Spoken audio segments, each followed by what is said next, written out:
Now and bringing to the studio the Commissioner of the Metropolitan Police, Sir Mark Rowley. Good to see you, Sir Mark. We're going to have to talk about funding in a moment, but let's talk about something that I know you quite rightly have very close to your heart, which is the extraordinary bravery of the men and women who serve under you. You or your colleagues, I should say, have very kindly given us a video which I have watched. You see officers running into blazing building, officers tackling. I think someone snatched a phone, as I recall, and they discover they've got a blade or a knife. One of these massive sort of zombie knife type things that's like a machete. 15 inches long. I mean, so you've allowed me to see this.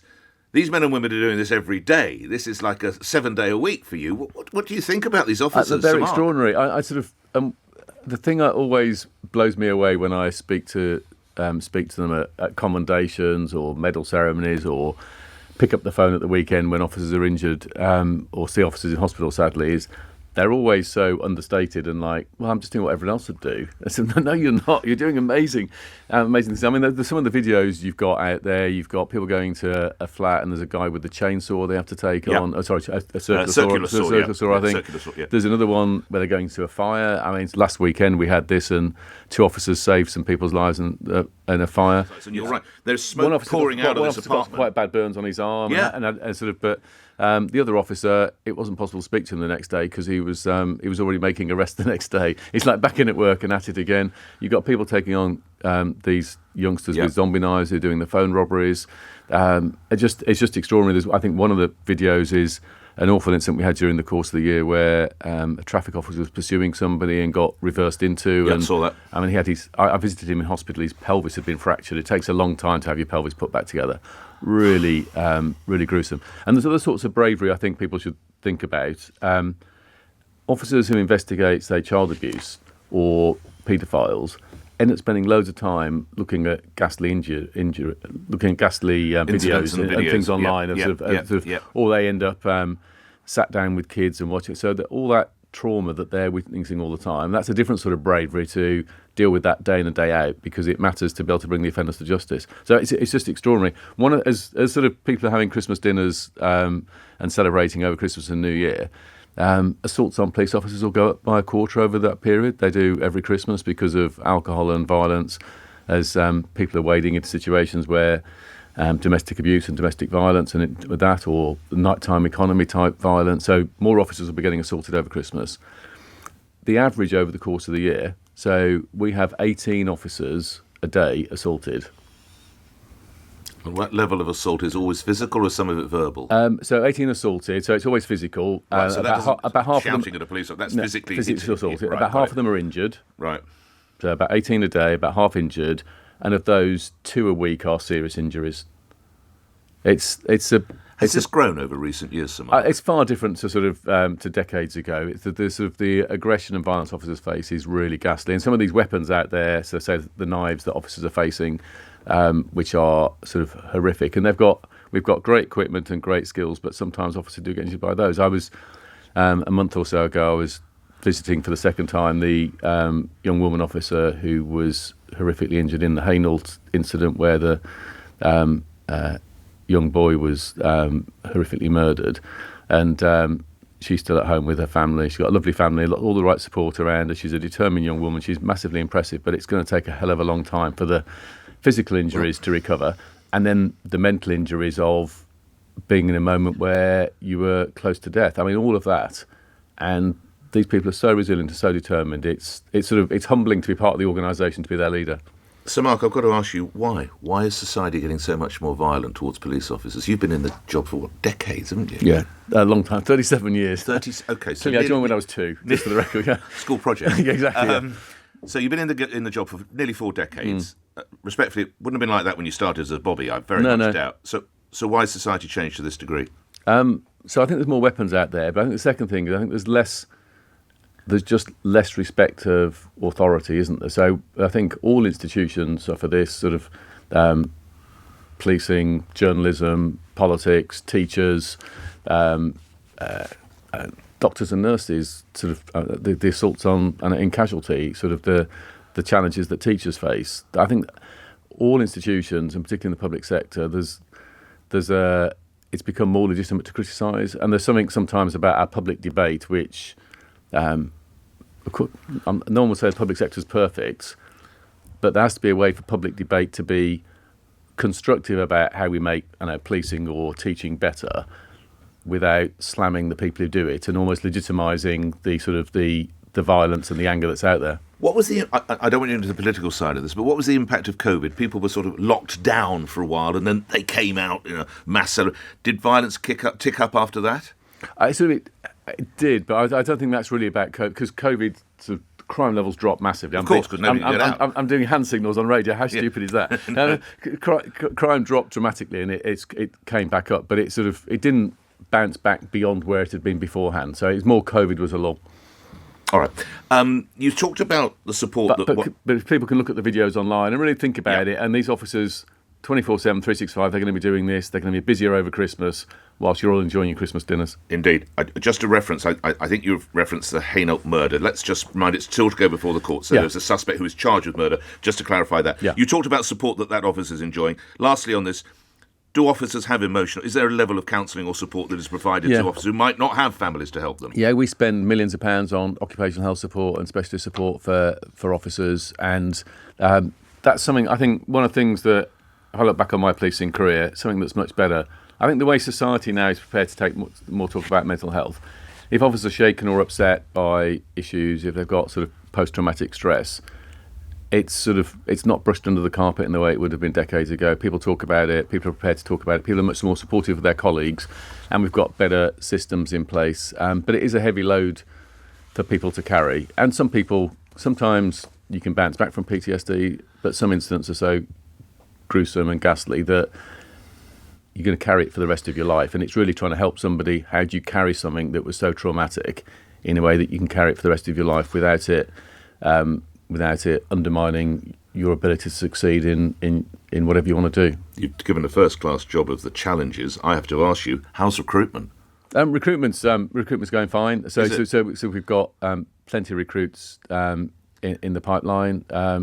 That sort of recruiting is strengthening. I mean, the challenge about recruiting is how many can I afford to recruit going forward is the bigger question. So the videos that you've kindly provided to LBC, do you think that helps recruitment or hinders it? Because some people will see that and think, my God, I don't want to run into a blazing building, this is nuts. Or is it better that you say, look, we really want you blokes and women, but realise you're going to have to roll up your sleeves sometimes and get involved in some pretty tricky, some testy and bouncy situations?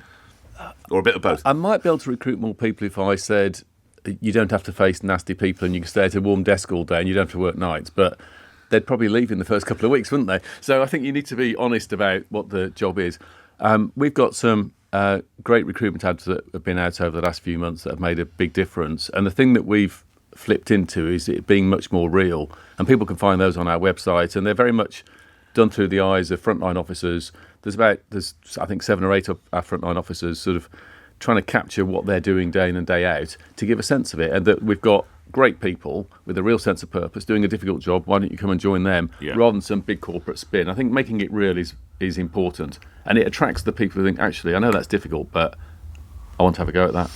All right, so we're talking about recruitment, but you did sound a warning, I think it was last month, yes, or possibly earlier this month, about funding and the possibility you might have to cut 2,300 officers and 400 additional staff, Sir Mark? So we're now partway through a budget process, so I get the Met gets about £3.7 billion to Police London. I get 3/4 of that from the Home Office and 1/4 of it from the Mayor through the council tax, roughly. We've got a decade or so of financial challenges, which have we've run out of runway in terms of ways of fixing them with selling buildings and things like that. So we're going off. Going down a steep budget cliff. So all that's left is personnel. So the challenge is going forward, create this big budget gap. The Home Office announcement has put more money into the budget than we were anticipating, so that's really helpful. We've obviously got the conversations with the Mayor now. We're still going to be doing many of the tough choices that have been out there, but we've got the final list. We won't be certain until we get to February, know the exact budget. But I'm grateful for the extra millions that will help alleviate some of the issues.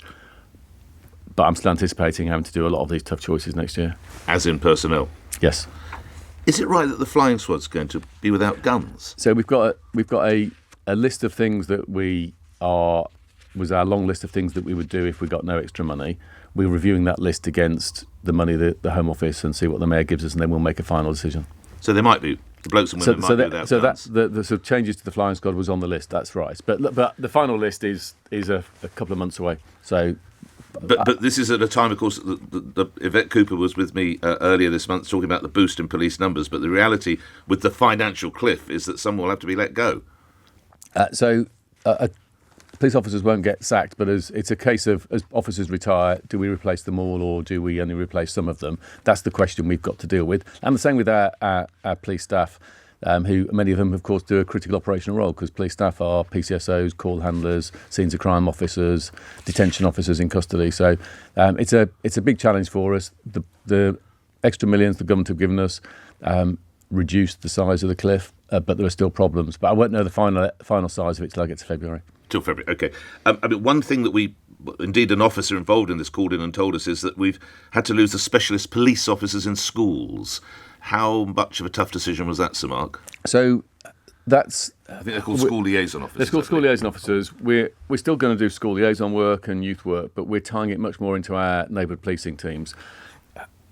We've taken the view that we should join it up more rather than just having officers working sort of in and around schools, because frankly the most dangerous point for teenagers is actually between home and school, and we want the schools liaison officers and youth liaison officers working with the ward officers around the young person's safety. Our core skill set isn't as teachers, so we want to be providing support around schools. We will still be going into them, but it's much more anchored on the local team in those wards, led by a sergeant, keeping everyone safe. And part of that is working with young people. There's a copper assigned to the Sir Mark Rowley College or whatever it might be, and the teachers there know they can ring. Police constable, whatever. No? So schools will still have a sort of trained police officer to call upon. There'll still be that liaison, but we want to focus our skills on keeping children safe in and around school, between school and home.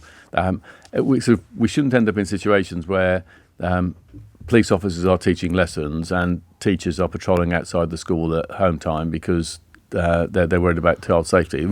Sometimes the roles end up in the wrong position. So this is I think a necessary change to properly align it to the local policing, because we put a lot of extra attention on local policing. Our neighbourhood teams across London are fighting crime, they're working with communities, and they're making a difference for where you live. Headline jumped out last minute or so together, Sir Mark. Headline jumped out this morning that children as young as 10 or 11 are getting involved in terror plots. This is one of your senior colleagues who was talking about that yesterday. Yeah. Look, I know you've been in the job for nearly 40 years, but that must even make you surprised, 10 and 11-year-olds. The way the presence of young people, of teenagers in the sort of terrorism operations, the way that's changed over the last decade is extraordinary. The amount of ghastly material bouncing around online, some of it on social media sites, that is about violent misogyny, it's about Islamist terrorism, it's about right-wing terrorism, it's about school shootings, and you end up with troubled young people, and some of them in their early teens, who are just grazing on this material and obsessing more and more about violence. Many of them never adopt actually a terrorist ideology, because they're bouncing across all sorts of different, but they're fixated on the violence, and it sort of normalises it and legitimises it, and that's a real problem. And Vicky, the colleague who was speaking yesterday, was saying we're going to need more from tech companies in terms of the way they grip this stuff and the way they take more regulation. You mean, Sir Mark? Well, whether it's regulation or whether it's them stepping forward and being more socially responsible, but we need more attention to this. In the same way, we were talking over the summer about all the work we've been doing sort of in London and nationally to improve the service to women and girls who are victims of crime, and the biggest growth area in that is teen-on-teen sexual violence, and that's because that's driven by extreme material online and sort of toxic, violent male ideologies, and so the online space is corrupting the real world, and we have to do more about it. Last question. How concerned should we be about these alleged Chinese spy activities, Sir Mark? When I was running our counter-terrorism machine, a very, very small part of our work was about dealing with state threats. Now it's sort of 20% of the work, and sort of you'll have seen cases reported where sort of MI5 and my teams have been working together on cases involving sort of Iranian, Chinese, and Russian sort of espionage and threats, and many plots being disrupted. It's a troubling consequence of a sort of more troubled and unstable world, and it does land on the streets of the UK. And the national security part of policing works with our intelligence agencies to protect communities. So are the Chinese as active as it would appear from the headlines? I'm not going to go into more details, but those are the sort of operations we're doing. All right, let's finish on a note. Just again, what the listeners can see when they go to LBC, the footage that you and your colleagues have provided, just briefly, what will they see some of the officers are doing? They will see sort of ordinary men and women who've signed up to be police officers, who are incredibly humble about what they do, but what they do is brave, it's determined, and they're always thinking of others. The thing that makes policing special is the commitment of our people to their mission. They are so committed to protecting people, they will throw themselves into the most extraordinary situations with such vigour and determination and bravery. So as you're having a glass of wine over Christmas, reflect on those who are working 24/7 out there to protect you. Thank you. Must make you humble to lead those blokes. Oh, they're wonderful. It really gets to me when I visit them and see them. It's sort of because they are. My kids are in the 20s, and many of these officers on the front line are, and it sort of really makes me think about them and what they're throwing themselves into. It's really inspiring. Thanks for the work you do. More importantly, thanks for the work the blokes and women under you do, if Sir Mark. And I think hopefully you're coming to see us in the new year, take some listeners' calls. We can maybe work. I'd love to do it, Nick. Okay. Thank you very much.